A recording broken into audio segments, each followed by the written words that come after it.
আমার কাছে কিছু ইনফরমেশন রয়েছে, তাদের যে মানে সংগঠন মেইন দল যেটা বিএমপির ছাত্র সংগঠন তো এই মেইন দলের পক্ষ থেকে বলা হচ্ছে ক্যাম্পাসগুলোতে উত্তপ্ত করতে। এর কারণ হচ্ছে রাষ্ট্র পরিচালনায় ব্যর্থতার পরিচয় দিচ্ছে, জনগণ ফুঁসে উঠছে, যে কোনো সময় রাস্তায় নেমে যেতে পারে এবং আরো একটা বড় ধরনের বিদ্রোহ তৈরি হতে পারে বাংলাদেশে।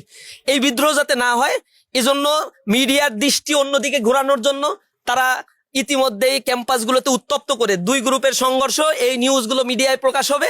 আর এদিকে তাদের যে অপরাধগুলো, তারা যে সিন্ডিকেট বাণিজ্যগুলো করছে, ব্যাংকগুলো তারা দখল করে রাখছে, জনগণের জামানতগুলো তারা দিতে পারছে না, ক্যাপিটাল মার্কেটের অবস্থা খারাপ, স্টক মার্কেটের অবস্থা খারাপ, মানে বেকারত্বের সংখ্যা দিন দিন বেড়ে যাচ্ছে, দ্রব্যমূল্যের ঊর্ধ্বগতিতে জনজীবন নাকাল হয়ে পড়েছে, একের পর এক গণবিরোধী আইন তারা বাস্তবায়ন করছে পার্লামেন্টে। যে অধ্যাদেশগুলো দেয়া হয়েছিল তার মধ্যে দেখেছেন 20টা অধ্যাদেশ ইতিমধ্যে তারা সেটাকে ল্যাপস করে দিয়েছে।